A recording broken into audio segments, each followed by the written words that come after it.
And with memory problems, I think it's time to let him go to the retirement home and let someone else try it out. The only thing I can confirm is that Joe Biden is an elderly man. As to his mental state, I have not met the man or had any personal interactions with him where I feel competent to judge his mental state. I do believe that he is a little too old to be making up rules for the rules that he's making that he won't be able to see out in his lifetime, I guess. I mean, I think I probably side with a whole lot of folks in this country when I say I wish we had some other alternatives, right? On both sides of the aisle. But look, when I think about the alternative to Joe Biden, that's not a good solution for me. The special counsel's report does not recommend any charges against President Biden, but the language in the report does raise questions about the president's mental acuity. Reporting from Washington, D.C., Luis Eduardo Martinez, NTD News. Houston reported that there's the essence and concluded it itself, make no mistake, very damn a great detail by it. A little note that goes all to one when documents were sent, and it walks through the entirety of that. It makes very clear excluded not mentally competent to beat you, and those states are stormed for right now. On that note, following the report gave a surprise address to the nation. Now, change that came up was the special counsel said in his report is that one of the reasons is you are a man. I'm a man, and I know what the hell I'm doing. I've been president. I put this country back on its feet. How bad is your memory? Really? And can you continue as president? My memory is so bad I can let you speak. What's your reaction to this exchange? Well, I mean, first of all, you have to consider the fact that they felt compelled that they had to do this press conference in the first place. In other words, they recognized that this report was indeed that bad on both sides of it, both on terms of the evidence and in terms of their conclusion. But think about it this way. Biden is either too senile to be prosecuted or he should be prosecuted. Biden is either, not competent to stand trial. Conversely, is he competent to be president? I mean, these are the very real questions that the Democratic Party is facing right now. And now switching gears a little bit, former Fox News host Tucker Carlson has been making headlines with his interview with Russian President Vladimir Putin. Now there's been mixed reactions, especially in the media world, with even the EU proposing sanctions on him. What did you make of his interview, but also the reactions around it? I found the reactions predictable. I think the media is terrified both at what, Putin's demonstration of competence, his grasp of history, but also, during that interview, he made it very clear that he was open to having a negotiated settlement to the war in Ukraine. And yet, that's been an ongoing effort where there's a continual demand for funds to keep funding a war in Ukraine that's frankly unwinnable and has always, in my estimation anyway, has always been unwinnable. Now, the Tucker-Putin interview covered a range of topics, including AI and even Elon Musk, but what was most surprising to you? The length of it, the fact that he was willing to, it was such a breadth of topics that were covered. This interview went more than 2 hours in length. Again, though, the first thing that I gravitated to was Putin's throwing out there of his own, very forthright, that he wanted a negotiated settlement to Ukraine. That's probably the thing first and foremost that grabbed my attention. As well as the fact, this understanding of history, and that Russia, I think, as a country, is much more tied to their history than, unfortunately, we are here in the United States right now. And one thing that seems to be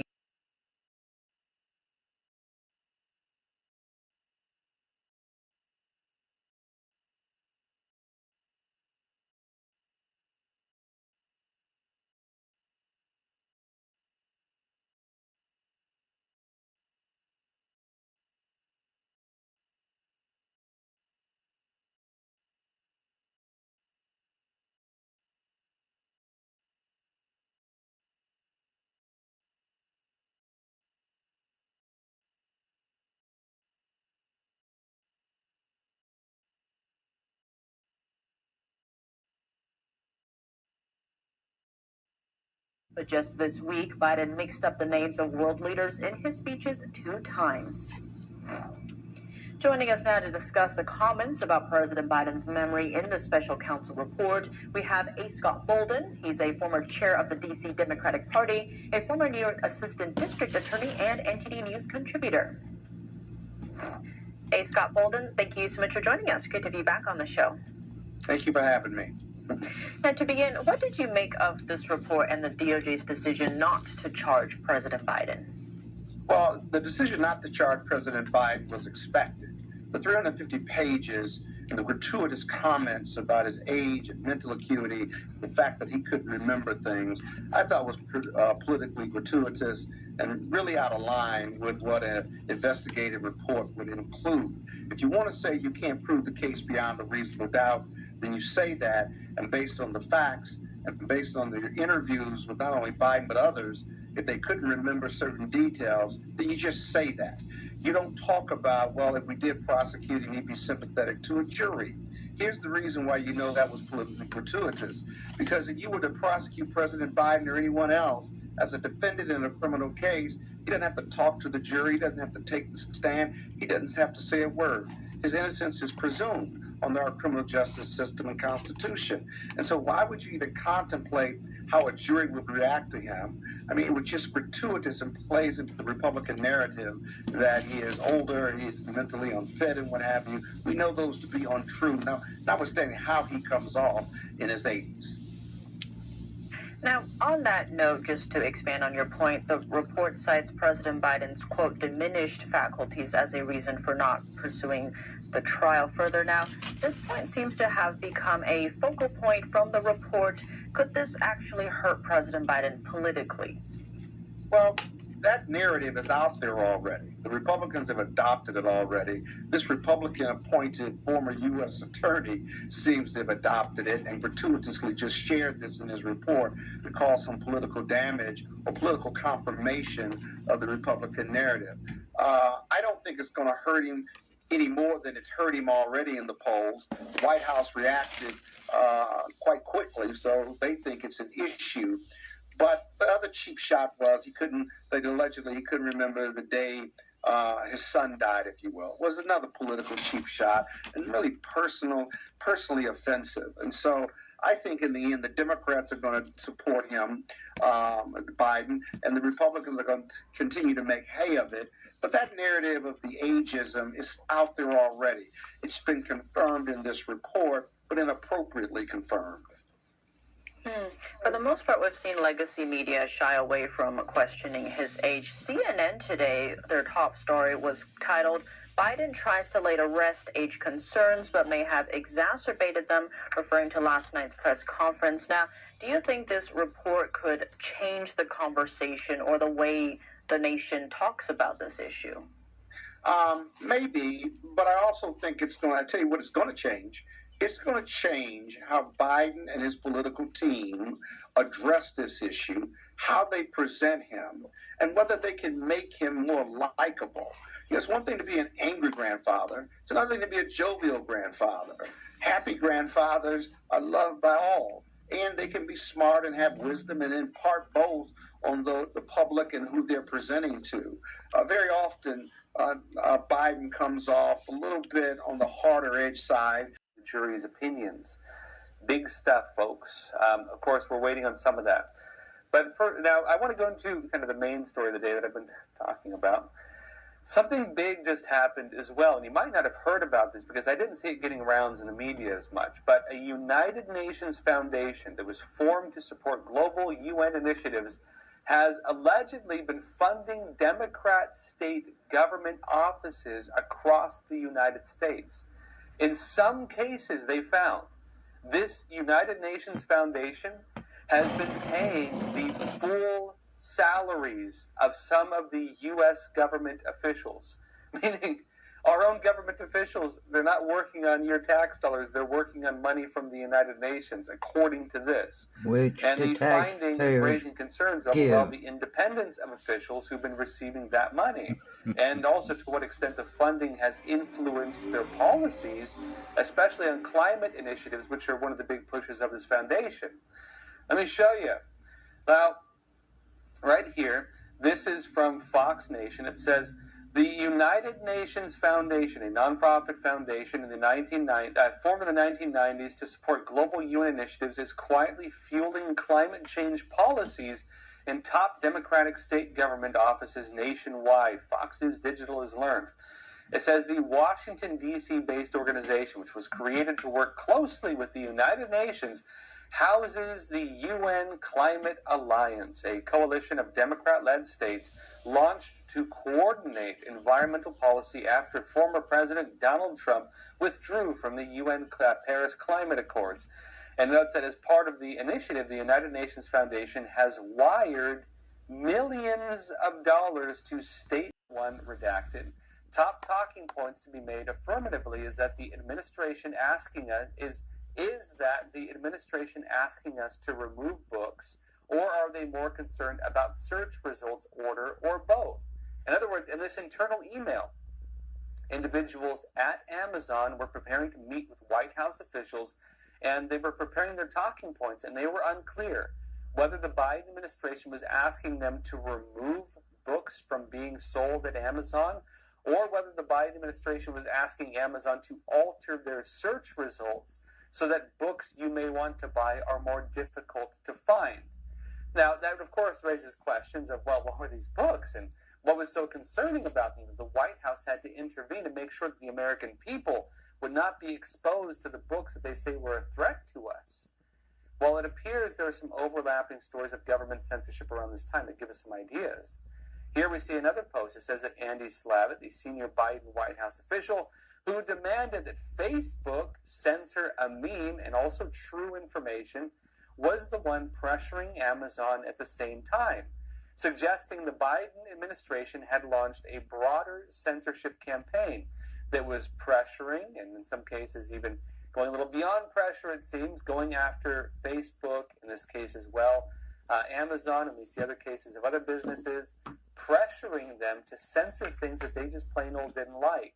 We know in other instances it was not just disinformation, it was not just things that were false, they were censoring true information.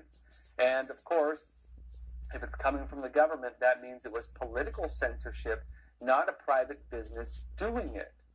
Here's an article. It says that Facebook removed content related to COVID-19 in response to pressure from the Biden administration, including posts claiming the virus was man-made, according to internal company communications viewed by the Wall Street Journal.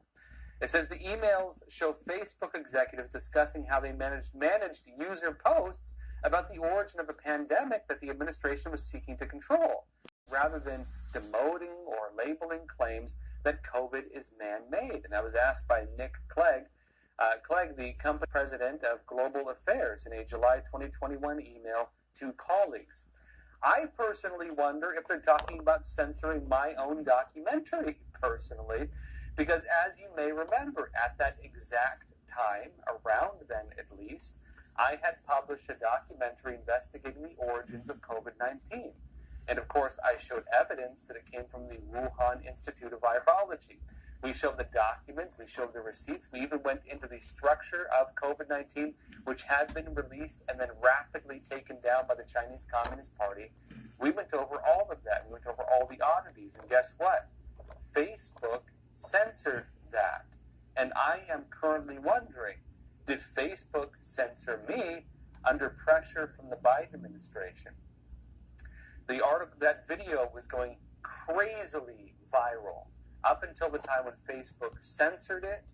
And when Facebook censored it, they sent an alert to every single person who had shared it, telling them they had shared fake news. They deemed it that serious that they had to go and issue this, alert to everybody who shared it. I should note, not a single thing in that documentary has since been disproven. In fact, the things that they said were disinformation were later proven to have been true. In other words, they censored me for telling you the truth. But back to this Wall Street Journal piece, because I'm just wondering if I was included in this. It says the decrease. It says red down pointing triangle decided to stop banning posts asserting that COVID-19 was man-made or manufactured in light of increasing debate around the virus's origins. In other words, Facebook backed down off this censorship policy because now they think it might plausibly have come from the lab, right? But back to Andy Slavitt, the senior Biden White House official who was accused of trying to force Facebook to censor and, now we see, trying to force Amazon to censor. It says that on March 2nd, 2021, Slavitt fired off an email demanding to know who he and his White House colleagues could talk to at the company about high levels of propaganda and misinformation and disinformation on Amazon. Interesting. So they're claiming, right, the White House, through their communications, were claiming there were high levels of propaganda, misinformation, and disinformation through, notably, the Amazon bookstore. And Representative Jim Jordan then shows how the Biden White House tried concluding that there was propaganda and misinformation in books. Because if the White House contacts you and they're accusing you of having high levels of propaganda, misinformation, and disinformation, you would assume they would have done very in-depth research to make such a wild and very serious accusation coming from the law of the land, the White House. The White House. Look beyond that. This clear boundaries of the Constitution. They violated the Constitution, in my opinion, over this. And they did this on the basis of literally typing in vaccines in the search bar. But he says, I haven't looked beyond that, i.e., typing vaccines into the search bar. But if that's what's on the surface, it's concerning. Happy to get a briefing, but want to understand the data when we do. I'm roping in Robert as well.